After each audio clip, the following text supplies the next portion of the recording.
Bueno, buenas noches a todos. Qué rico encontrarnos otra vez aquí en un jueves de puro cuento.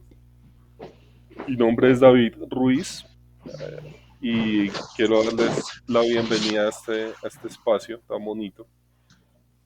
El cuento escogido para esta noche es La Biblioteca de Babel, de nuestro querido escritor Jorge Luis Borges. Les pido a los que tienen el micrófono activo, por favor, silenciarlo. ¿Quién escucho por ahí? Hay por ahí un micrófono que no está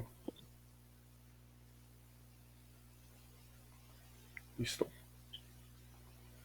Entonces arrancamos. ¿Ahí me escuchan bien? Sí.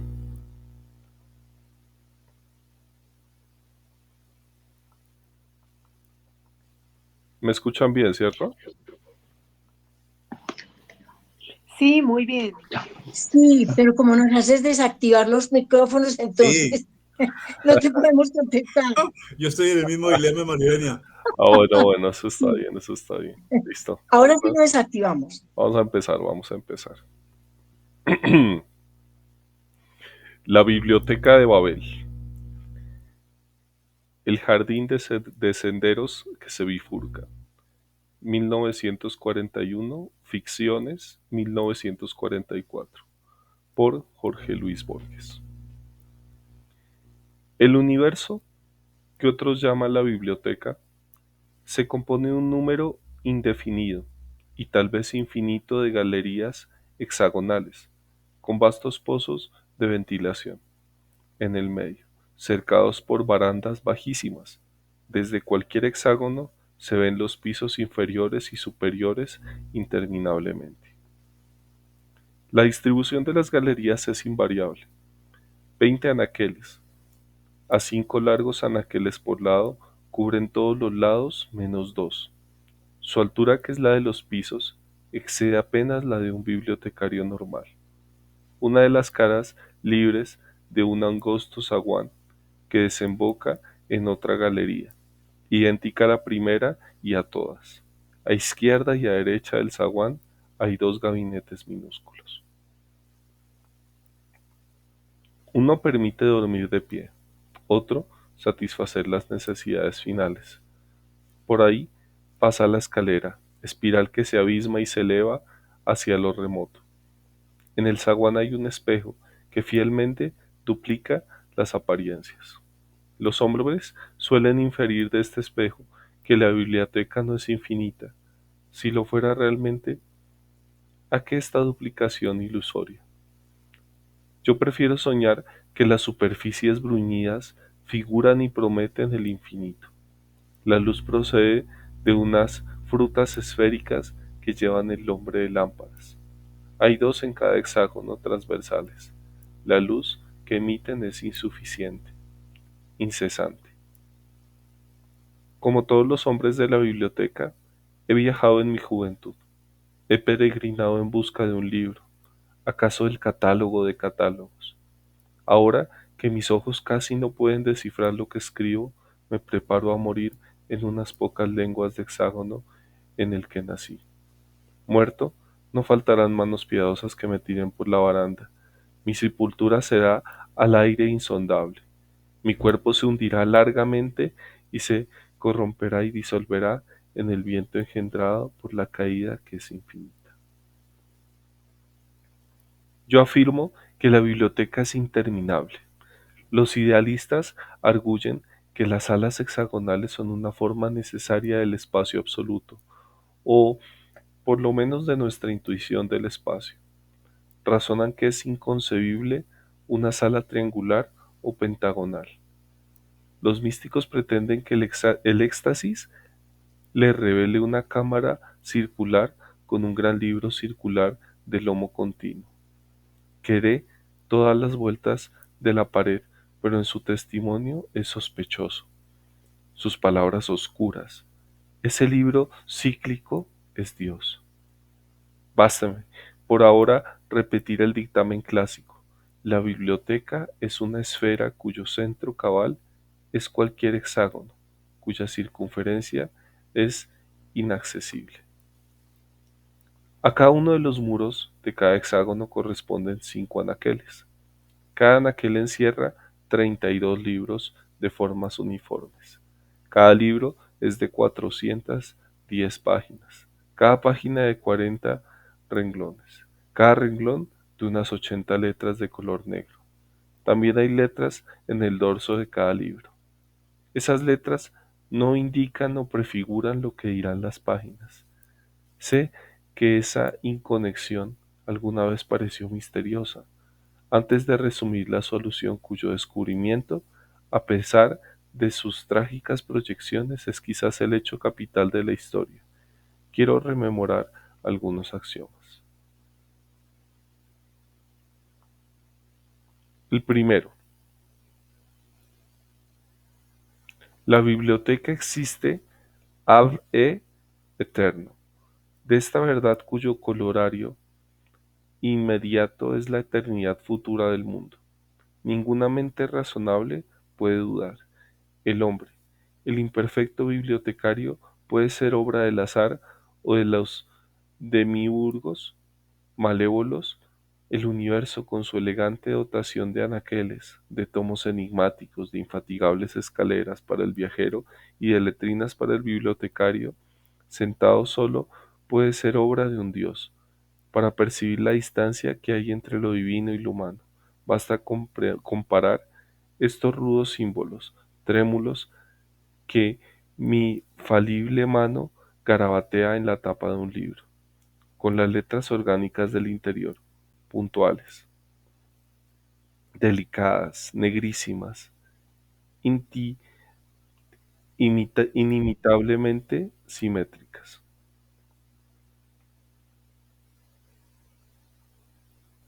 El segundo, el número de símbolos ortográficos, es 25. Esa comprobación permitió, hace 300 años, formular una teoría general de la biblioteca y resolver satisfactoriamente el problema, que ninguna conjetura había descifrado: la naturaleza informe y caótica de casi todos los libros. Uno que mi padre vio en un hexágono del circuito 1594 constaba de las letras MCB perversamente repetidas desde el renglón primero hasta el último. Otro muy consultado en esta zona es el mero laberinto de letras. Pero la página penúltima dice: oh tiempo, tus pirámides. Ya se sabe por una línea razonable o una recta noticia, hay leguas de insensatas cacofonías, de ferragos verbales y de incoherencias. Yo sé de una región cerril cuyos bibliotecarios repudian la supersticiosa y vana costumbre de buscar sentido en los libros y la equiparan a buscarlo en los sueños o en las líneas caóticas de la mano. Admiten que los inventores de la escritura imitaron los 25 símbolos naturales, pero sostienen que esa aplicación es casual y que los libros nada significan en sí. Ese dictamen, ya veremos, no es del todo falaz. Durante mucho tiempo se creyó que esos libros impenetrables correspondían a lenguas pretéritas o remotas. Es verdad que los hombres más antiguos, los primeros bibliotecarios, usaban un lenguaje asaz diferente del que hablamos ahora. Es verdad que unas millas a la derecha, las leguas, es el dialectal y que en 90 pisos más arriba es incomprensible. Todo esto, lo repito, es verdad, pero 410 páginas de inalterable MCB no pueden corresponder a ningún idioma, por dialectal o rudimentario que sea. Algunos insinuaran que cada letra podía influir en la subsiguiente y que el valor de MCB en la tercera línea de la página 71 no era el que puede tener la misma serie en otra posición de otra página. Pero esa vaga tesis no prosperó. Otros pensaron en criptografías. Universalmente esta conjetura ha sido aceptada, aunque no en el sentido en que la formularon sus inventores. Hace 500 años, el jefe de un hexágono superior dio con un libro tan confuso como los otros, pero que tenía casi 2 hojas de líneas homogéneas. Mostró su hallazgo a un descifrador ambulante que le dijo que estaba redactado en portugués. Otro le dijo que en yiddish. Antes de un siglo pudo establecerse el idioma, un dialecto samoyedo-lituano de guaraní, con inflexión de árabe clásico. También se descifró el contenido, nociones de análisis combinatorio, ilustradas por ejemplos, de variaciones con repetición ilimitada. Estos ejemplos permitieron a un bibliotecario del genio descubrir la ley fundamental de la biblioteca. Este pensador observó que todos los libros, por diversos que sean, constaban de elementos iguales: el espacio, el punto, la coma, las 22 letras del alfabeto. También alegó un hecho de que todos los viajeros han confirmado: no hay en la vasta biblioteca 2 libros idénticos. De estas premisas incontrovertibles, dedujo que la biblioteca es todo y que sus anaqueles registran todas las posibles combinaciones de los 20 símbolos ortográficos, número, aunque vastísimo, no infinito. O sea, todos los que es dable expresar en todos los idiomas, toda la historia minuciosa del porvenir, las autobiografías de los arcángeles, el catálogo fiel de la biblioteca, miles y miles de catálogos falsos, la demostración de la falacia de estos catálogos, la demostración de la falacia del catálogo verdadero, el evangelio gnóstico de Basílides, el comentario de ese evangelio, el comentario del comentario de ese evangelio, la relación verídica de tu muerte, la versión de cada libro a todas las lenguas, las interpolaciones de cada libro en todos los libros, el tratado de Beda. Pudo escribir y no escribió sobre la mitología de los sajones, los libros perdidos de Tácito. Cuando se proclamó que la biblioteca abarcaba todos los libros, la primera impresión fue de extravagante felicidad. Todos los hombres se sintieron señores de un tesoro intacto y secreto. No había problema personal o mundial cuya elocuencia de solución no existiera en algún hexágono. El universo estaba justificado. El universo bruscamente usurpó las dimensiones limitadas de la esperanza. En aquel tiempo se habló mucho de las vindicaciones, libros de apología y de profecía, que para siempre vindicaban los actos de cada hombre de un universo y guardaban arcanos prodigiosos para su porvenir. Miles de codiciosos abandonaron el dulce hexágono natal y se lanzaron a escaleras arriba, urgidos por el vano propósito de encontrar su vindicación. Esos peregrinos disputaban en los corredores estrechos, proferían oscuras maldiciones, se estrangulaban en las escaleras divinas, arrojaban los libros engañosos al fondo de los túneles, morían despeñados por los hombres de regiones remotas. Otros enloquecieron. Las vindicaciones existen.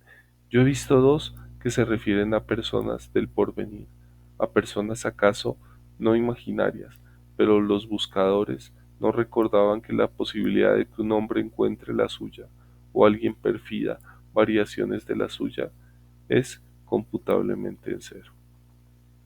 También se esperó entonces la aclaración de los misterios básicos de la humanidad, el origen de la biblioteca y del tiempo.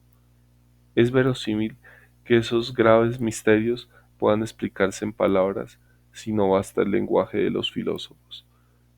La multiforme biblioteca habría producido el idioma inaudito que se requiere y los vocabularios y gramáticas de este idioma. Hace ya 4 siglos que los hombres fatigan los hexágonos. Hay buscadores oficiales, inquisidores. Yo los he visto en el desempeño de su función. Llegan siempre rendidos. Hablan de una escalera sin peldaños que casi los mató. Hablan de galerías y escaleras con el bibliotecario. Alguna vez toman un libro más cercano y lo ojean en búsqueda de palabras infames. Visiblemente nadie espera descubrir nada. A la desaforada esperanza sucedió, como es natural, una depresión excesiva. La certidumbre de que algún anaquel en algún hexágono encerraba libros preciosos y de que en esos libros preciosos eran inaccesibles parecía casi intolerable. Una secta blasfema surgió que cesaran las buscas y que todos los hombres barajaran letras y símbolos hasta construir, mediante un improbable don del azar, esos libros canónicos. Las autoridades se vieron obligadas a promulgar órdenes severas. La secta desapareció, pero en mi niñez he visto hombres viejos que largamente se ocultan en las letrinas con unos discos de metal en una cubilete prohibido y debidamente remendan el divino desorden. Otros inversamente creyeron que lo primordial era eliminar las obras inútiles. Invadían los hexágonos, exhibían credenciales, no siempre falsas, hojeaban con fastidio unos volúmenes y condenaban anaqueles enteros a su furor higiénico, ascético. Se debe la insensata perdición de los millones de libros. Su nombre es execrado, pero quienes deploran los tesoros que que su frenesí destruyó negligen dos hechos notorios. Uno, la biblioteca es tan enorme que toda reducción de origen humano resulta infinitesimal.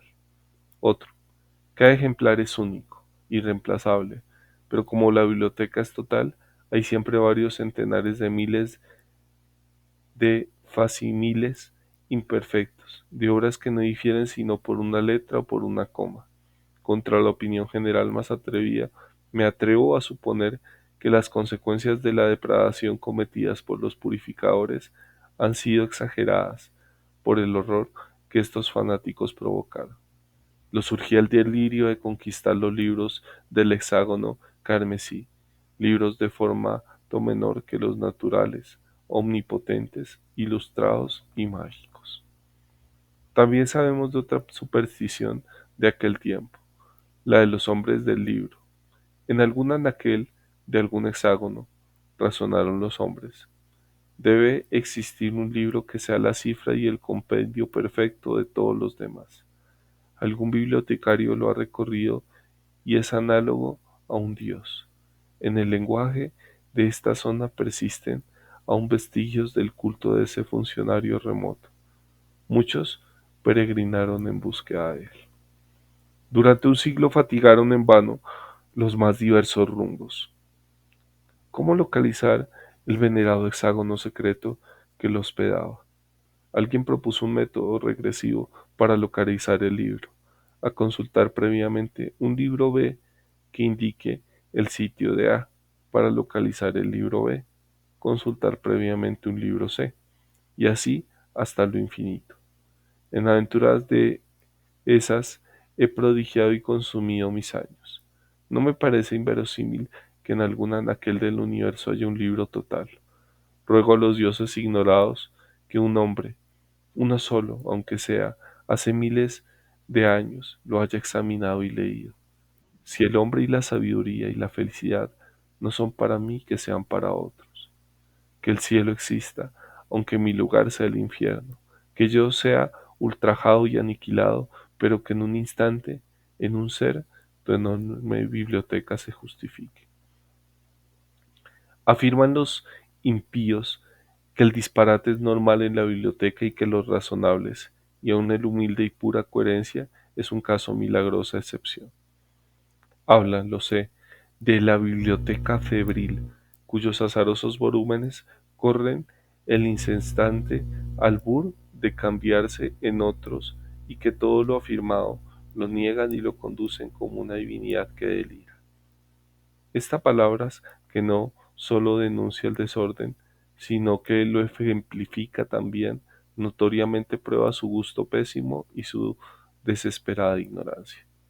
En efecto, la biblioteca incluye todas las estructuras verbales, todas las variaciones que permiten los 25 símbolos ortográficos, pero no uno solo disparate absoluto. Inútil observar que el mejor volumen de los muchos hexágonos que administro se titula Trueno peinado, y otro El calambre del yeso, y otro Axasas mío. Esas proporciones a primera vista, incoherentes sin duda, son capaces de una justificación criptográfica o alegórica. Esa justificación es verbal y es hipótesis. Ya figura en la biblioteca. No puedo combinar unos caracteres. THCM RLCHTDJ. Que la divina biblioteca no haya previsto y que en alguna de sus lenguas secretas no encierre un terrible sentido. Nadie puede articular una sílaba que no esté llena de ternuras y de temores, que no sea en alguno de esos lenguajes el nombre poderoso de un dios. Hablar es incurrir en tautologías. Esta epístola inútil y palabrera ya existe en uno de los 30 volúmenes de los 5 anaqueles de uno de los incontables hexágonos y también su refutación. Un número n de lenguas posibles usan el mismo vocabulario. En algunos el símbolo biblioteca admite la correcta definición ubicuo y perdurable sistema de galerías hexagonales, pero biblioteca es pan o pirámide o cualquier otra cosa, y las 7 palabras que la definen tienen otro valor. Tú, que me lees, ¿estás seguro de entender mi lenguaje? La escritura metódica me distrae de la presente condición de los hombres. La certidumbre de que todo está escrito nos anula o nos afantasma. Yo conozco distritos en que los jóvenes se prosternan ante los libros y besan con barbarie las páginas, pero no saben descifrar una sola letra. Las epidemias, las discordias estoicas, las peregrinaciones que inevitablemente degeneran en bandolerismos han diezmado la población. Creo haber mencionado los suicidios, cada año más frecuentes. Quizás me engañe la vejez y el temor, pero sospecho que la especie humana, la única, está por extinguirse, y que la biblioteca perdurará iluminada, solitaria, infinita, perfectamente inmóvil, armada de volúmenes preciosos, inútil, incorruptible, secreta. Acabo de escribir infinita, no interpolado ese adjetivo por una costumbre retórica. Digo que no es ilógico pensar que el mundo es infinito. Quienes lo juzgan limitado postulan que en lugares remotos los corredores y escaleras hexágonos pueden inconcebiblemente cesar, lo cual es absurdo. Quienes lo imaginan sin límites olvidan que los tiene, el número posible de libros. Yo me atrevo a insinuar esta solución del antiguo problema. La biblioteca es ilimitada y periódica. Si un eterno viajero la atravesara en cualquier dirección, comprobaría al cabo de siglos que los mismos volúmenes se repiten en el mismo desorden, que repetido sería un orden, el orden. Mi soledad se alegra con esa elegante esperanza. Fin.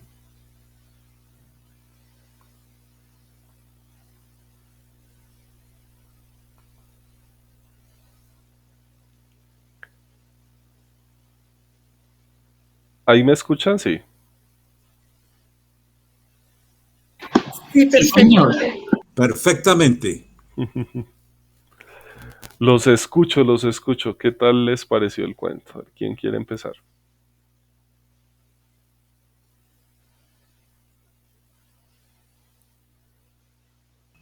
Empiece usted, David.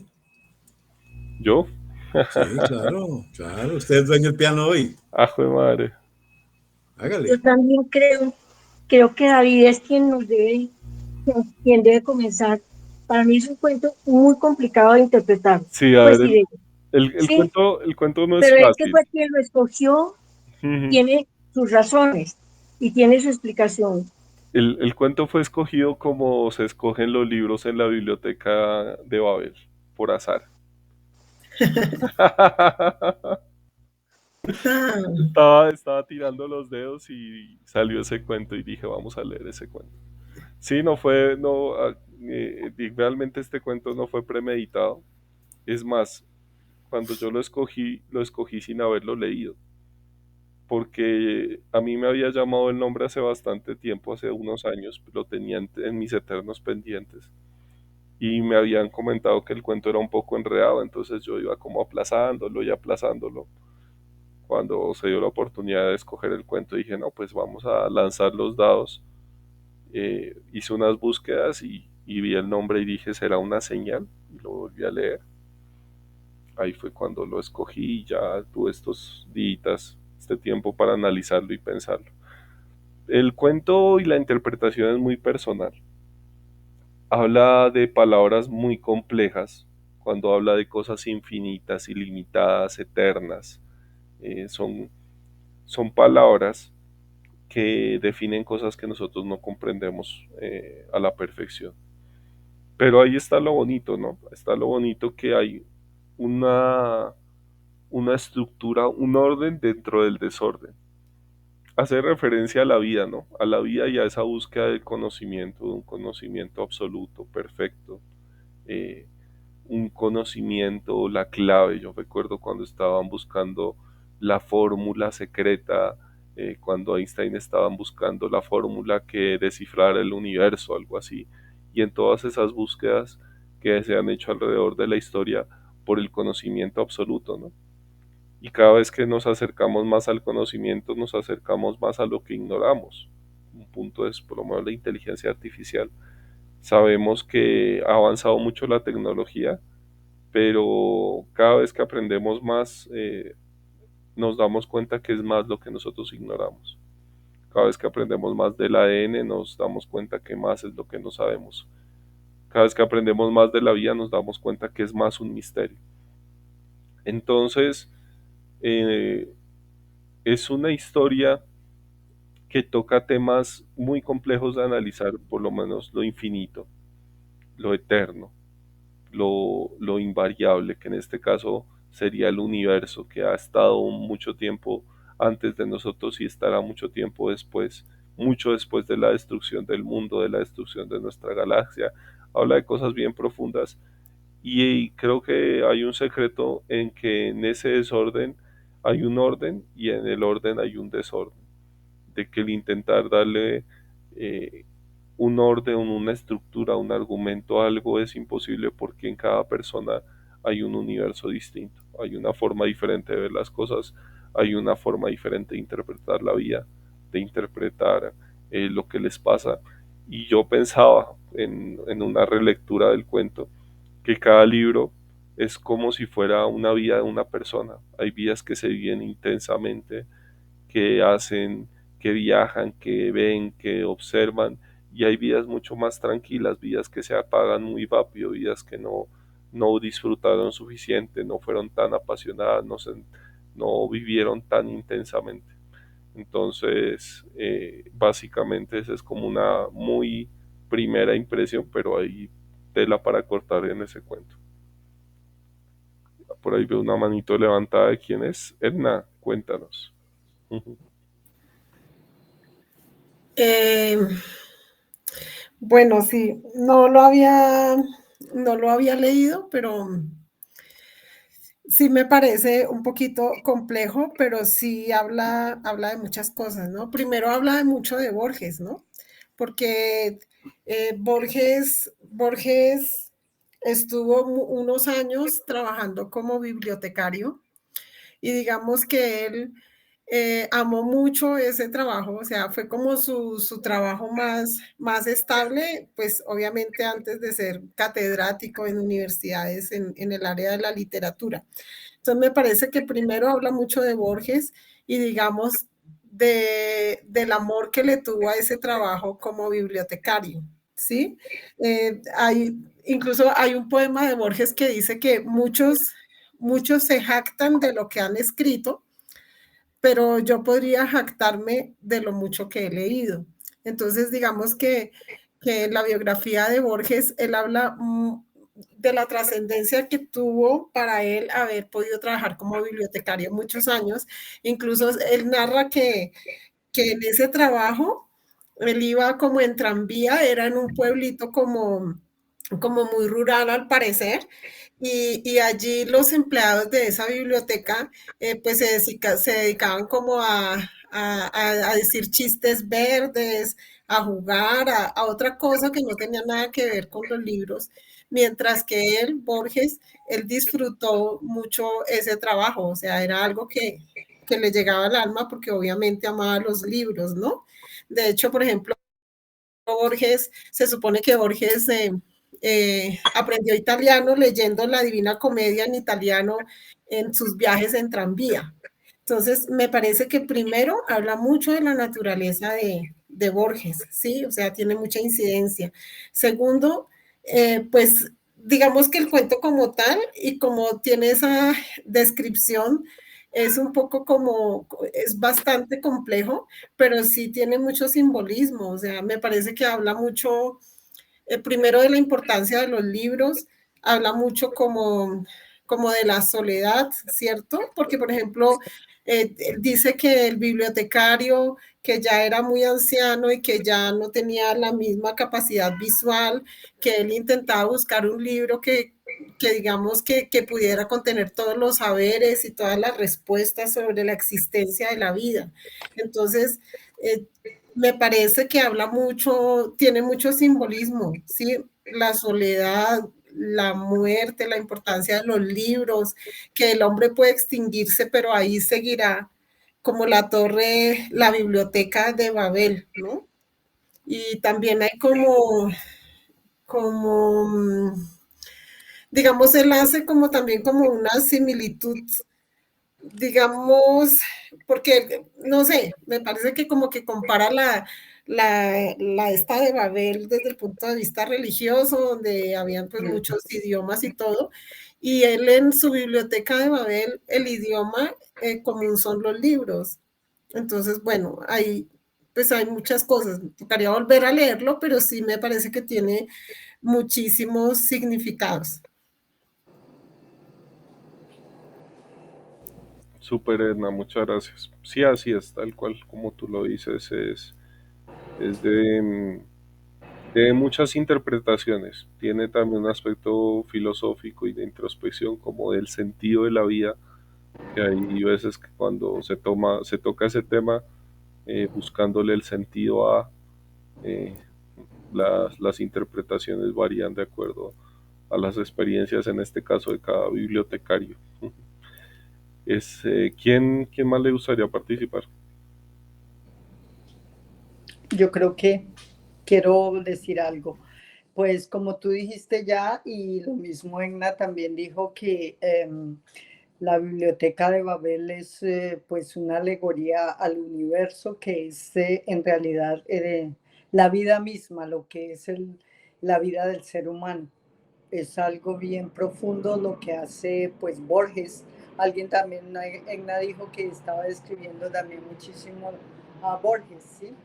Y pues sabemos que él pues marcó bastante sus escritos haciendo alusión pues a la cábala, ¿sí?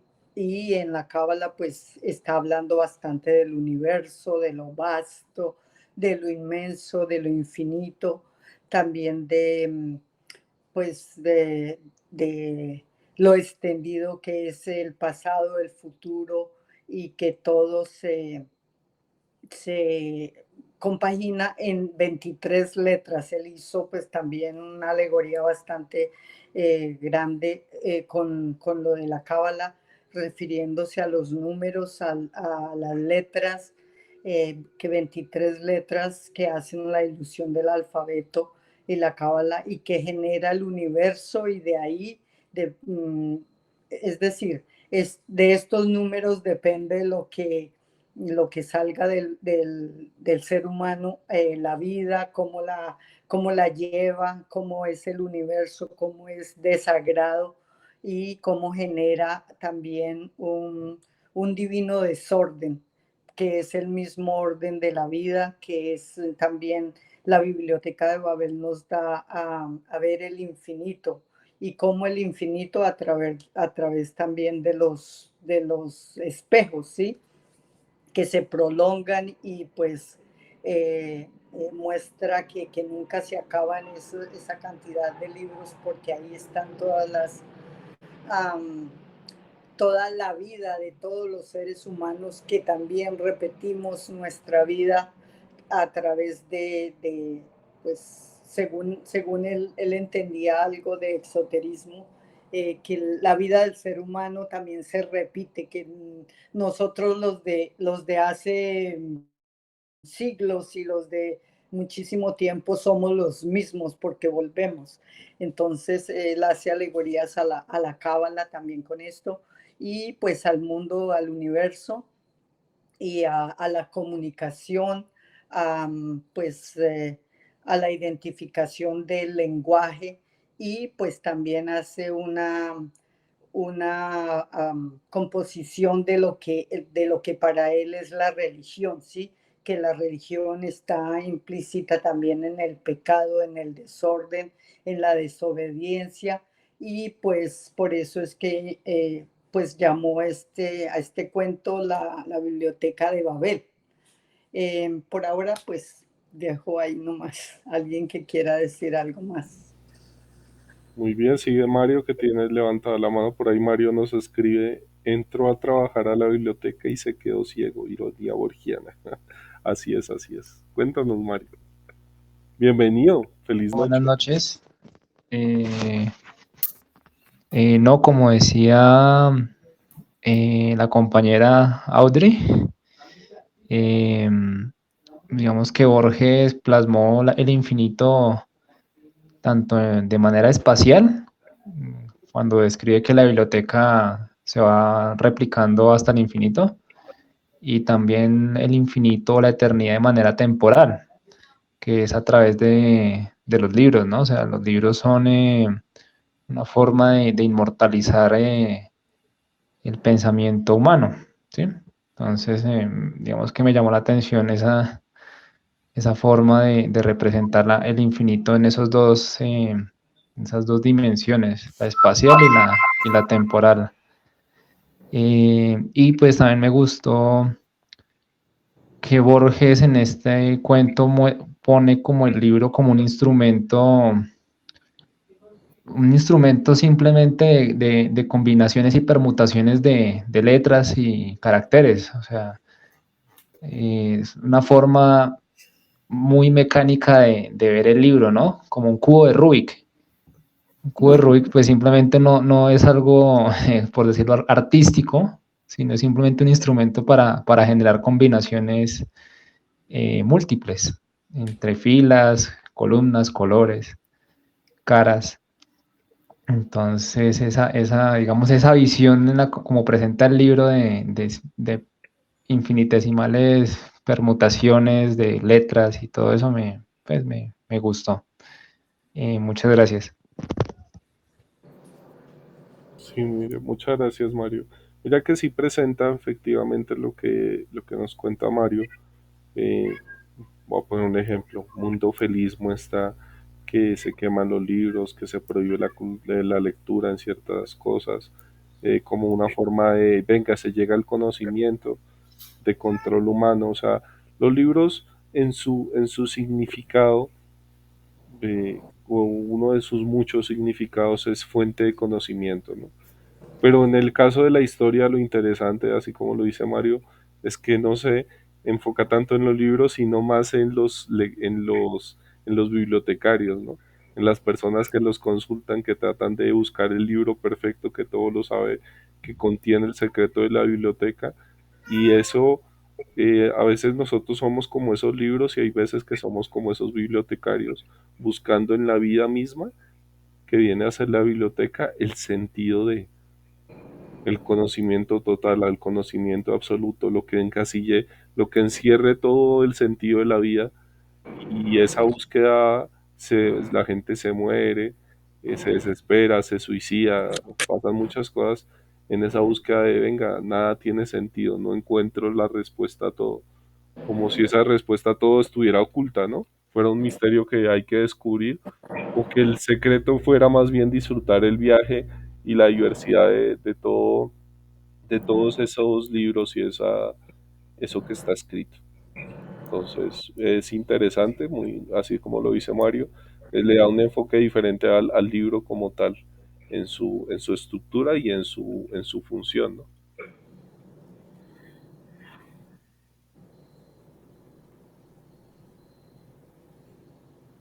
Mauricio, ¿dónde está que no lo escucho? Aquí estoy. Bueno, yo interpreto esto, la biblioteca, al igual como decía Audrey, ¿no? Eh, el universo, pero el universo desde el punto de vista de la vida. Y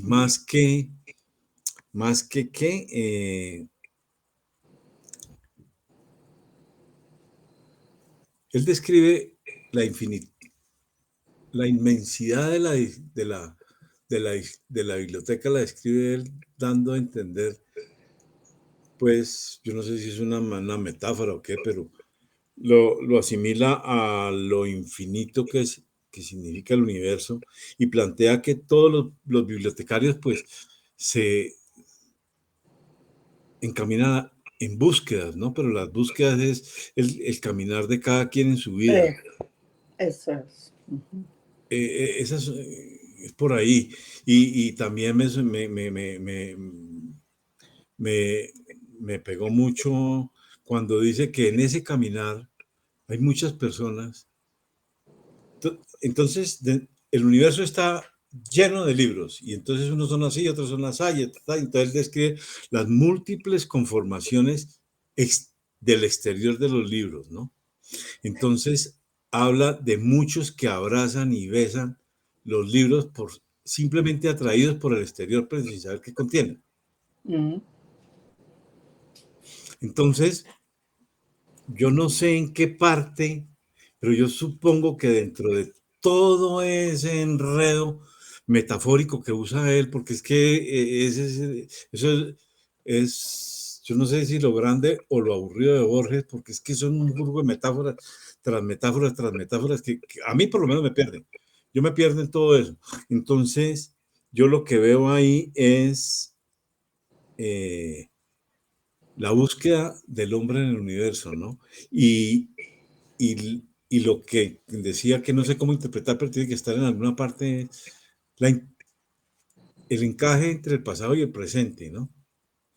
Porque todos esos laberintos y conformaciones de anaqueles, en alguna parte tiene que estar la conexión de los elementos del tiempo. Yo lo veo así, ¿no? Y fíjense que cuando él habla de las características de la biblioteca, es que la biblioteca ha existido desde siempre. Pero dice que lo que fue volverá a ser. Por eso, Habla por de, eso. o sea, habla de lo infinito, pero de lo cíclico también. Tiene que ver con eso del eterno retorno de lo que hablaba Nietzsche en su momento. Sí. Volvemos, volvemos a lo mismo. Por eso yo decía, yo es que no conozco bien ese planteamiento, pero tiene que haber un encaje entre el pasado y el presente. Claro, ese encaje realmente está en el recorrido, ¿no? En el que ¿Sí? todo mantiene una estructura.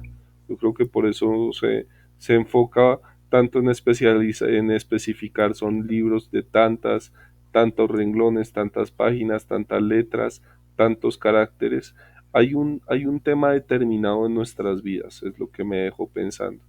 Lo determinado Perdón. es que nosotros tenemos 100 años de vida, tenemos un tiempo de vida limitado. Esos serían como nuestros caracteres para poder escribir nuestra historia. Hay un tiempo limitado, pero dentro de eso ilimitado, dentro de ese tiempo limitado hay posibilidades infinitas. Además que se complica cuando nos empieza a hablar de infinitos y de cosas pues que a la imaginación es complejo imaginarse algo infinito, por ejemplo. Perdón, para mí, yo creo que eso es lo grande de Borges, que él extiende su ficción a números superlativos, ¿sí? Porque cada libro es la vida de cada ser humano. Exactamente. Somos infinitos y somos, bueno, una cantidad, quizá podemos contar el número de personas que hay en el mundo, ¿sí? En el universo, pero como él lo dice, es como tú también lo estabas refiriendo antes, Mauricio, es la conexión del pasado con el presente y que vamos a hacer el futuro los mismos, porque siempre volvemos, no solamente, pero también somos temporarios, con un cuerpo físico somos esa temporalidad que nos da el ser, ¿no? Un ser humano, pero como almas somos totalmente trascendentes y volvemos y siempre somos los mismos. Entonces, eso, para mí, eso es lo grande y la psicología tan profunda que este señor utiliza al escribir este tipo de cuentos, la verdad. A mí me encantó, me gustó mucho este cuento precisamente por eso mismo, porque hace una alegoría a lo infinito que somos nosotros mismos, ¿sí? A la atemporalidad que tenemos, que tiene el ser, bueno, no el ser humano, sino el alma humana, el espíritu humano. Y no somos solo infinitos en lo que somos, sino en lo que dejamos también. Exacto. Esto, María Eugenia tiene la mano levantada, te escuchamos.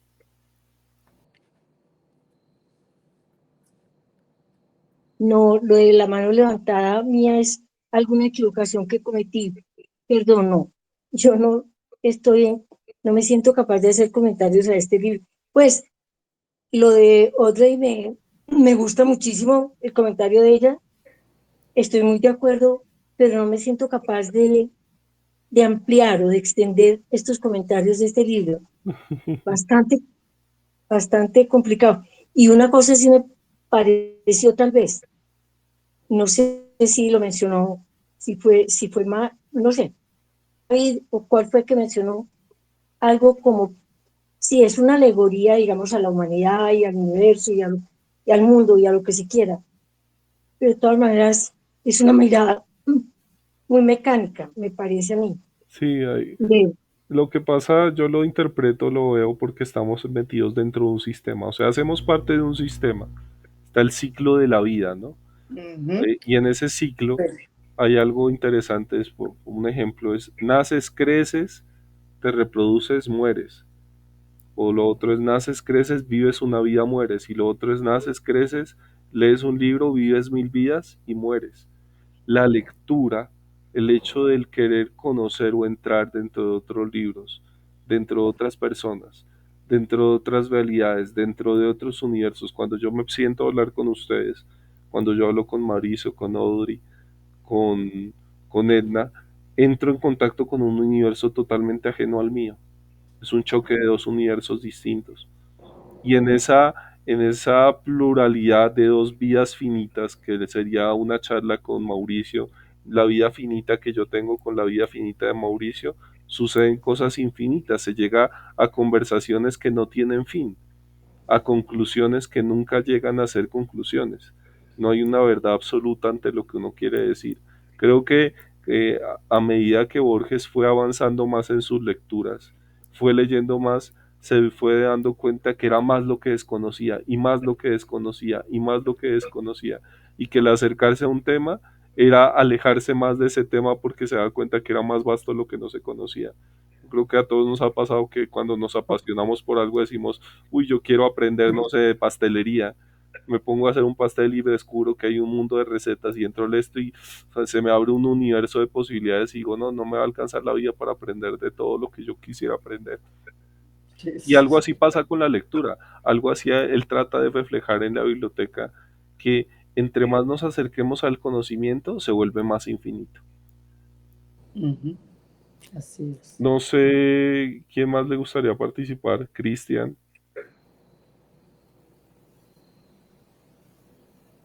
Elizabeth.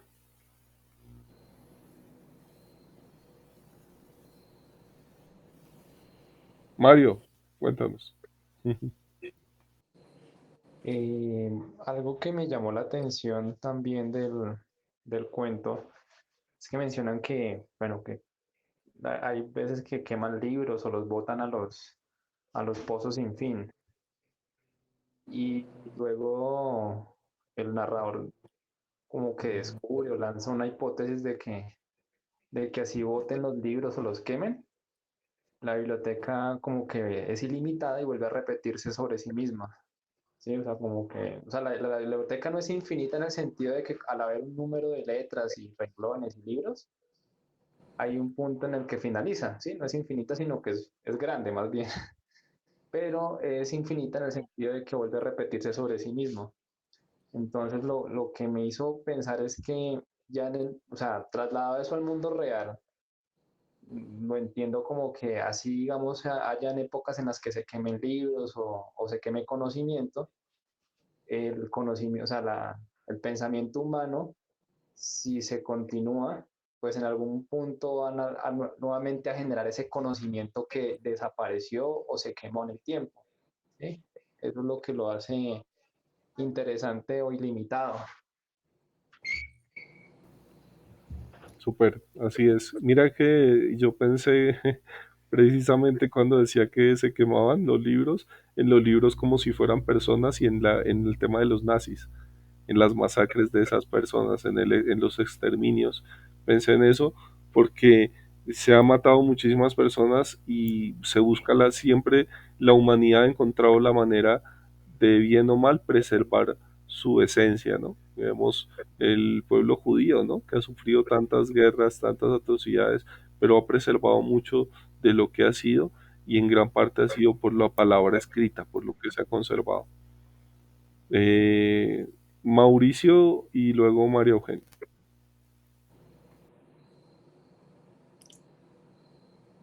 Que siga María Eugenia, que no ha hablado, yo ya hablé. Yo más Listo. bien voy después de ella. María Eugenia entonces.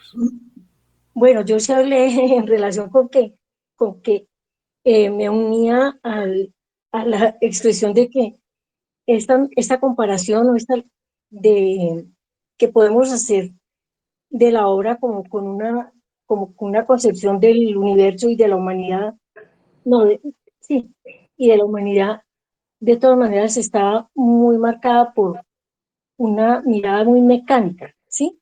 Pero bueno, eso que lo extienda más David, creo que fue el que expresó eso. Bueno, quiero decir una cosa que se sale un poco de los comentarios que estamos haciendo. Es más relacionado con una serie de lecturas, experiencias a las que he estado, con las que he estado en contacto en estos días. No sé, he estado oyendo varias conferencias de Carlos Mario González, que yo no sé si ustedes, si alguno lo conoce, pero es la persona que se ha dedicado como a divulgar y a el pensamiento de Estanislao Zuleta y de hacerlo como, y de mantenerlo vivo, sobre todo entre los estudiantes que, que fue entre quienes fue muy reconocido en la época en que vivió Estanislao. Bueno, él decía una cosa que le oí, que era una pregunta, pero no me acuerdo a qué pensador, pero que me pareció perfecta, que decía que no se leía, es decir, lo importante de leer no era tanto para saber más, sino para aprender a pensar. Entonces yo creo que la preocupación por que las bibliotecas sean infinitas, nunca mueran las bibliotecas, no es lo de mayor importancia en este caso. Lo de mayor importancia es si cuando las bibliotecas desaparecieran o cuando yo elija no acudir más a las bibliotecas ni a los libros, la base que tenga ya de conocimiento por las lecturas me sirva para haber ido edificando y construyendo una capacidad para pensar. Bueno, acordé también que con eso se relaciona, no tanto porque lo haya dicho, sino porque lo practicó el mismo Nietzsche. Nietzsche leía muchísimo Pero Nietzsche en un momento de su vida decidió no leer más. Dijo, no me interesa leer más. Y ahorita se me acaba de ocurrir que tiene relación con eso, aunque él no fue explícito en el sentido de que lo que me ha interesado es aprender a pensar y me siento capaz ya de pensar por mi propia cuenta.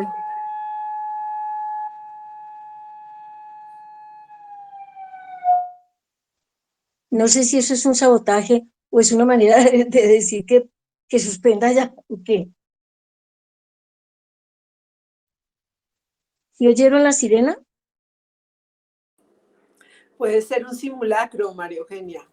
¿No están haciendo simulacro allá en Vivenza? Ah, sí, hoy sí, Es sí, eso, sí ha es habido eso. simulacros. Pero te Ah, bueno. escuchamos perfectamente. Bueno, no, pero ahí termino. Solamente eso, que me identifico muchísimo con esa concepción de la importancia de la lectura, que más que por aprender más cosas o por saber más cosas, es por aprender a pensar. Y que en Claro, la medida en que yo sienta que estoy progresando en ese sentido y estoy siendo capaz de, de por mi propia cuenta mirar el mundo y el universo y la humanidad, en esa medida siento que la lectura fue infinita, ujú. ¿no? No en el sentido de la extensión de las bibliotecas ni de los mismos libros, sino de lo que me dieron y de la manera como yo me relacioné con ellos. Y bueno, hasta aquí, eh, espero que haya dicho alguna cosa que tenga sentido. No, muchísimas gracias, María Eugenia. Me parece muy, muy correcto y muy adecuado lo que nos dices. Y es verdad, yo también, yo soy de los que cree también que el que sabe leer sabe escribir y el que sabe escribir sabe pensar. Y el primer lector es el que escribe, ¿no? Porque tú al escribir estás leyendo y te va construyendo un pensamiento crítico. A lo largo de nuestras charlas, de nuestras reuniones presenciales, de nuestras discusiones, de nuestras charlas por el grupo de WhatsApp, pues nos hemos dado cuenta que cada persona tiene formas distintas de argumentar, de pensar, de ver la vida, de mantener argumentos y también cambiar su forma de pensar. Uno no piensa igual o no ve la mía de la misma manera cuando es niño, cuando es joven, cuando es viejo. Eh, Cuando está pequeño, pues la vida todo es una sorpresa, cuando ya está viejo ya es como, o ya se va a morir, es como un momento más de introspección. Hay una parte del final, yo les quisiera volver a leer el final porque me gustaría retocar en ese tema, creo que da la clave de este cuento que es un poco enredado.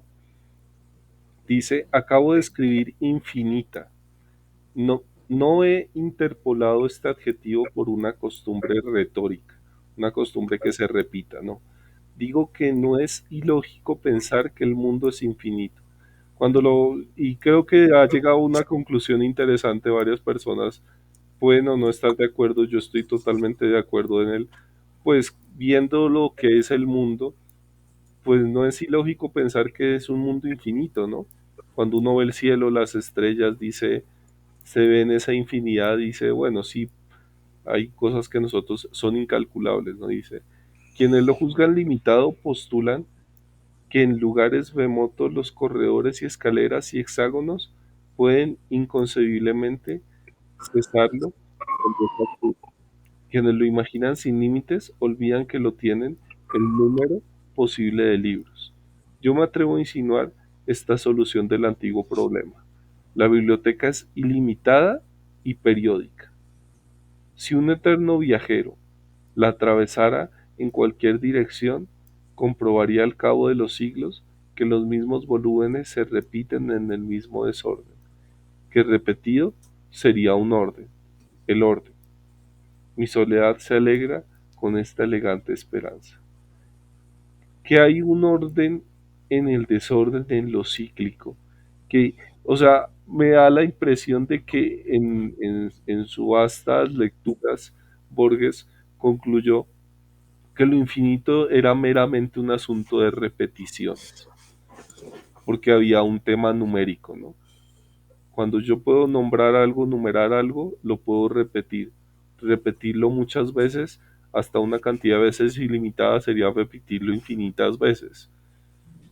Me deja, esa es una solución que le dio paz, digamos, que lo tenía atormentado, cuando se imaginó, bueno, ¿cuántos libros cabrían en una biblioteca infinita? ¿Serían finitos o serían infinitos? No, él mismo lo define como su conclusión. Y él dice esto, y esto es lo que les quiero preguntar, ¿qué es para ustedes eso de que la biblioteca es ilimitada y periódica? A eso, esa es una de las reflexiones que nos lanza Borges al final de ese cuento. Bueno, perdón, yo iba a hablar, ¿no? Entonces, y quería era expresar lo siguiente, basado en lo que dijo Mario, ¿no? Cuando hacía la comparación de, de las distintas formas en que puede verse la biblioteca a las distintas combinaciones que se pueden accionar en la manipulación del cubo de Rubik, ¿no? Y fíjense que tiene que ver con lo que decía María Eugenia también de la el asunto mecánico del cuento, ¿no? El asunto mecánico del cuento yo creo que está prácticamente establecido mediante la definición de los 25 caracteres que conforman, sí, yo supongo que son los caracteres idiomáticos, ¿no? Claro, Entonces, pero esos 25 tienen infinidad de combinaciones y conforman lo suficientes, la cantidad de libros suficiente para colmar la biblioteca ilimitada. Y yo creo que ahí el término ilimitado es lo mismo que infinita. claro. ¿Ya? Pero todo es a partir de la combinación de los 25 caracteres. Pero entonces ahí no sería, porque es que el hecho de darle un número a los caracteres, a los renglones y a las páginas, hace que el Sí. número sea grande pero no infinito. Entonces ahí es lo que él explica, no es infinito sino ilimitado, en el sentido de que una vez usted llega al extremo de la biblioteca otra vez vuelve a repetirse No, sí. nuevamente. Sí, sí. Sí, sí, sí. Sí, listo, pero es basado en las distintas combinaciones a partir de los 25 caracteres. ¿Ya? Y ahí conforman la infinidad de libros que según él se pueden ver. Mira que vi un análisis interesante del cuento. Era un filósofo y decía, cuando habla de esos infinitos en caracteres, es por el significado que adquiere una palabra mezclada con otras palabras. Pongo este ejemplo. Todos conocemos qué significa la palabra vida, ¿no? ¿Palabra qué? Vida, vida, vida. Vida es una Sí, palabra de 4 letras, vida, ¿no? La palabra solita ya tiene un significado, pero si yo digo la vida de, de María, la vida de María, pues ya tiene otra connotación porque me toca saber quién es María, qué hizo María. Ya vida se vuelve una palabra muy profunda, ¿no? Y cuando yo uno estas más palabras, digo, la vida de María se transformó cuando conoció a Andrés. Fue madre, pues ya se volvió un universo de posibilidades. ¿Por quién es María? ¿Quién es Andrés? ¿Cómo se conocieron? ¿Sí? Y es el juego de palabras que al agrupar palabras no solamente estoy agrupando esos símbolos que todos está hecho el lenguaje, sino estoy agrupando historias, anécdotas, momentos que a veces son indescriptibles y trato de encasillarlos en palabras. Sintió amor, pero es que sentir amor vimos que en la RAE son como 20 y pico definiciones y depende de la situación específica.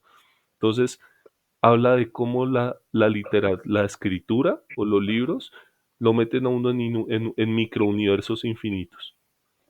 No sé si me expliqué bien. Sí, no, definitivamente que sí. Ujú. Hay unos caracteres, pero lo infinito no es que esté en esos caracteres, sino en el significado que adquieren al agruparlos. Esos significados vienen a ser infinitos. Es como que se escriba la vida de cada persona, es una vida totalmente distinta a la de otra. No hay dos libros iguales, por eso el libatifica. Hay unos que cambian por una coma, por esto, pero otra de las verdades es que no hay dos libros iguales. ¿Por qué? Porque al agrupar esos símbolos, lo que hacemos es agrupar significados, agrupamos, vamos a poner otra palabra, sentimiento, sintió felicidad, felicidad es solo una palabra, pero si yo digo Mario sintió felicidad, ya eso es otra cosa, y si digo Mario sintió felicidad del club, pues ya se mete un mundo, entre más palabras se agrupan, se vuelve más complejo el mundo de posibilidades de las que enseña ahí.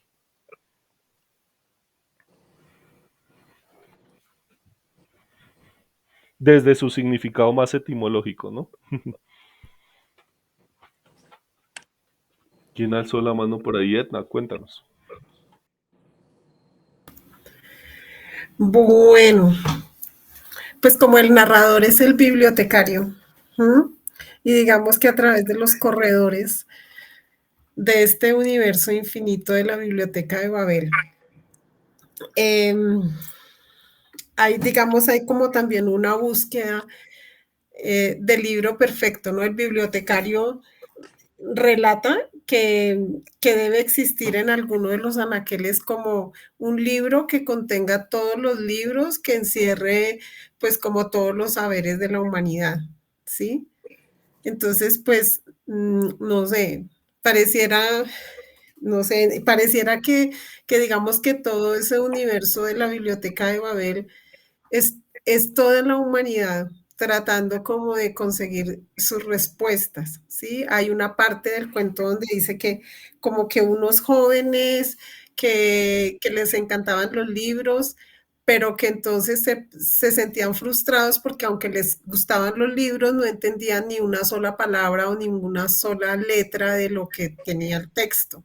¿Sí? Entonces que se formaban como pugnas, como conflictos ahí con los otros que estaban sumergidos en todos estos corredores y en todos estos hexágonos buscando como las respuestas, ¿no? O sea, era como si estuvieran buscando un libro macro grande donde hallaran todas las respuestas sobre la vida, sobre el sentido de la existencia, ¿sí? Entonces eso también pues me pareció bastante, bastante como interesante, porque hacen como, no sé, como de ese libro que están buscando, como un dios, como una deidad, como algo significativo para ellos, ¿sí?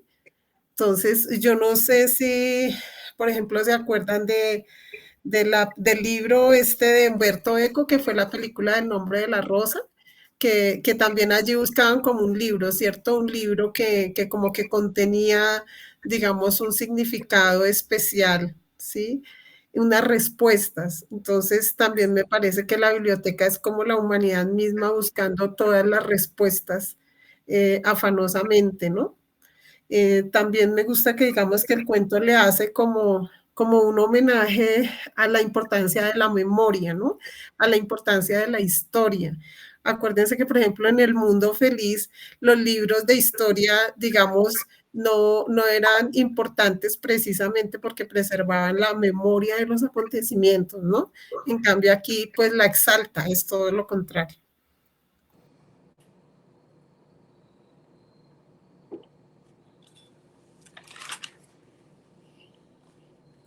Perdón, ahí como para aclarar, ¿no? Que meta la cucharada. La búsqueda del libro en el nombre de la rosa era porque el libro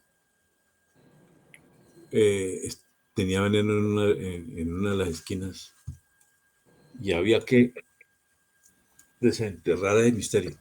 Pero es la búsqueda que hice, independiente de eso, es la búsqueda que hice ETA. Eso sí, no tiene otra connotación.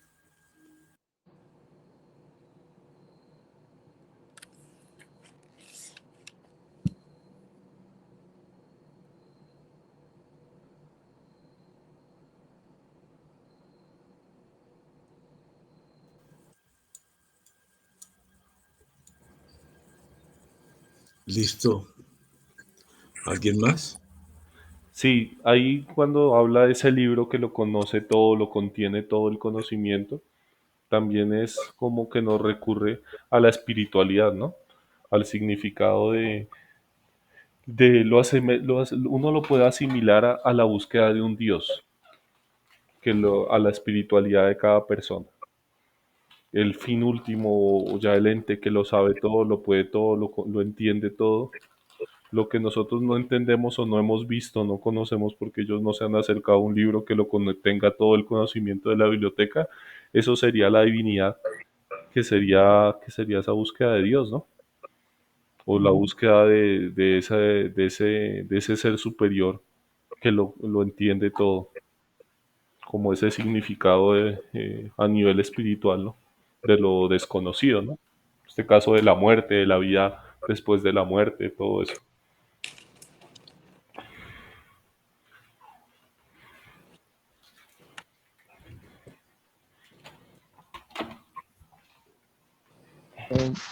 Yo, algo que mencionó Edna, de que el libro genera, bueno, más bien o sea, hay un libro que contiene, por decirlo, a la biblioteca en sí misma, dentro de ese libro, ¿sí? Y eso es como una de las paradojas con las que le gusta jugar a Borges en sus cuentos, le gusta jugar con el tema de las paradojas. Y es paradójico porque si estamos hablando de una biblioteca ilimitada e infinita, obviamente un libro con unos caracteres y unos renglones ya determinados no puede contener algo infinito en sí mismo, ¿sí? Entonces, dicho libro nunca, no existe realmente, porque hay una idea en filosofía, no me acuerdo qué filósofo la dijo, pero dijo que el error de la mente humana es querer entender el infinito, o sea, todo el universo, con un artefacto, o sea, el cerebro, que es algo finito. ¿Sí? Entonces es muy paradójico que exista un libro que contenga todo el infinito de la biblioteca en un artefacto finito, como es el libro que escribe Borges. Entonces es interesante lo que plantea Edna, pero aún así es paradójico. Gracias. Bueno, es que así es, Borges. Sí, es verdad. El hombre le gustaba jugar mucho con eso.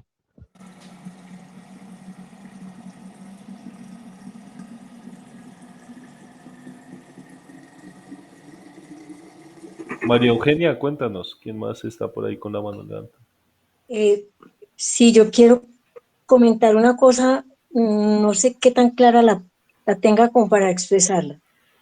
Con relación a lo que dijo David, como que el libro, como que la cosa del cuento da una idea como de que en esta cosa tan gigante que es la humanidad haya como una búsqueda de Dios y como que ese fuera el fin último y el más importante de un acercarse a la biblioteca, digamos.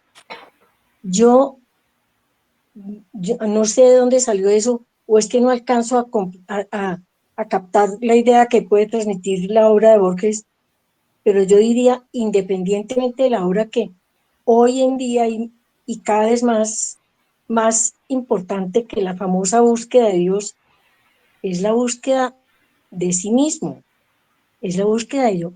¿Qué es lo que soy? ¿Qué es lo que puedo? ¿Hasta dónde puedo llegar? ¿Por qué tengo que buscar un ser que sea el que sea capaz de hacer las cosas por mí y el que sí, el que resuelva, el que domine, el que lleva la batuta totalmente? No, cada vez mientras menos dependientes estemos de esa imagen de un ser que nos gobierna totalmente, que es omnipotente, que es eterno, creo que hay más avance en la lectura, en el pensamiento, en la humanidad. Mm. No sé si es muy atrevido, pero creo que es eso. Para mí, personalmente, la preocupación no sería la búsqueda de Dios, es precisamente la búsqueda de lo que en realidad es el universo, la humanidad, la vida, etcétera, sin tener que hacerlos depender de un Dios, porque en el momento en que yo resuelvo que sí hay un Dios y pretendo encontrarlo o digo que lo encontré, entonces ya encontré todas las verdades, ya encontré todo, ya está todo resuelto. No hay que buscar más. No, no estoy de acuerdo, pues no estaría de acuerdo con eso. Y no lo entiendo en esta obra de Borges, como que esto plantee o que se pueda asociar, o cómo se dirá, bueno, con que representa la búsqueda de Dios. Perdón. Estoy muy de acuerdo con lo que dice María Eugenia, pero no en el caso de David, que dijo, creo que fue David quien dijo que representaba la búsqueda de Dios. Para mí en realidad no. Estoy más de acuerdo con María Eugenia acerca de que es la búsqueda del ser humano de sí mismo, de ese Dios que está dentro de este ser humano, ¿sí? Y pues suena quizá muy herético decir pues, que suena a que yo soy Dios, a que yo puedo saber quién quiero llegar a ser, quién soy, y a llegar a encontrar a ese Dios en mí mismo, ¿sí? Y para mí eso es realmente lo que este libro nos plantea. Que es la búsqueda del ser humano, de esa alma, de ese espíritu, de eso que en realidad es ese ser que somos todos, lógicamente, que estamos en el universo. Y pues como siempre, Borges plantea un concepto bien paradójico. Él habla de lo mágico, de lo hermoso, de lo que se va transformando poco a poco, y en algún momento se llega a convertir en una pesadilla. Y pues precisamente es lo que en algunos momentos la vida se torna en eso, en pesadilla para algunos, en algunos momentos para todo el mundo, o simplemente para algunos seres, pues la vida es muy dura y tienen que transformarla y llegar a ser lo mejor que pueda de esa vida. ¿Sí? Y pues para mí en realidad es el concepto más de buscar, de la búsqueda interna del ser y de la transformación que puede haber infinita, pero también muy limitada. Ya, solamente eso. No, Bien, gracias. aquí no hay, ¿cómo se llama? Aquí no hay análisis perfecto. Aquí No. las conclusiones son infinitas, como la biblioteca. Sí quería comentarles que le despierta la imaginación el libro. Yo creo que toda buena escritura, todo buen relato, y por eso es conocido Borges, porque en su peculiar forma de escribir lo deja uno pensando, ¿no? Lo deja uno reflexionando con aspectos que no son fáciles de interpretar. Cada persona le da un sentido, ¿no? Hay claramente, a los judíos tienen una frase muy interesante, me gusta mucho, y es la de que para el que cree no hay preguntas, y para el que no cree no hay respuestas. No entiendo, yo no sé si es que me llega la voz un poquito Ahí, ¿me escuchas mejor? ¿Se escucha claro o no? ¿O se escucha muy con mucha entrecortado? claridad, no, pues escucho y haciendo un esfuerzo como que cojo la idea, pero no me llega con mucha claridad, pero no sé si será mi equipo. Bueno, además estamos aquí, yo vivo en Chía y estamos en un aguacero del otro mundo que también debe afectar mucho la comunicación. Bueno, es que cuando hablamos del aspecto religioso, siempre hay un factor que desconocemos, ¿no? Que se acude a Dios, al ente superior, al poder interno, pero como cualquier persona lo quiera llamar, ya todos sabemos que hay algo superior a nosotros, ¿no? Hay una parte Todos sabemos que, desconocida, hay digo, algo todos sabemos que, superior a nosotros. Y no, hay, no, no te entendí. Todos sabemos que hay algo superior a nosotros. que hay algo superior. Sí, No, desconocido, no desconocido. será más bien que todos no sabemos muchas cosas, no entendemos muchas cosas y nos inventamos que hay algo superior para poder dar respuesta a esas cosas que todavía no somos capaces de explicarnos. Posiblemente, Porque fíjate que nuestro en las, conocimiento es muy limitado. en la gente muy primitiva, en las comunidades muy primitivas, era indispensable encontrar a un ser que explicara todo aquello que no podemos explicarnos. Pero cada que pasan los días hay algo más que podemos explicarnos nosotros como producto de la naturaleza, de la ciencia, etcétera, ¿sí? Del Exacto. pensamiento. Y mira que y paradójicamente pasa el tiempo, pasan cosas que podemos ir explicando y descubrimos 10 cosas que no podemos explicar. Sí, así es. Sí, es paradójico. No sé si alguien más quiere aportarnos algo en la charla. Edna, Mauro. No, yo te agradezco mucho Tu la invitada. elección del cuento. Me gustó, me gustaría como leerlo, volverlo a leer un par de veces así con calma. Y no, muchas gracias. Yo les agradezco a todos. Yo me tengo que retirar porque mañana tengo que madrugar mucho. Entonces, no, un abracito para todos, de verdad. Gracias, David. No, Gracias, gracias. Javier. Mañana, Edna. Edna, muchas gracias por por la asistencia, por la compañía. Y yo también creo que es bueno que, pues si no tenemos mucho ya que comentar, nos fuéramos a dormir porque son tantas las cosas que hay que hacer en el día. Dijo Mario, compañeros, tengo que dejarlos. Gracias por sus opiniones. Una delicia escucharlos. Gracias, David, por la lectura. Que descansen y sueñen con una biblioteca infinita. Yo les deseo que también tengan un sueño con una biblioteca infinita y que no dejen de aprovechar Nada. estos lindos espacios. Dulces sueños a todos. Voy a detener acá la grabación. Ok. Gracias, Muchas muy bueno el gracias. Chao a cuento, la todos, verdad me gracias. gustó bastante. Bueno.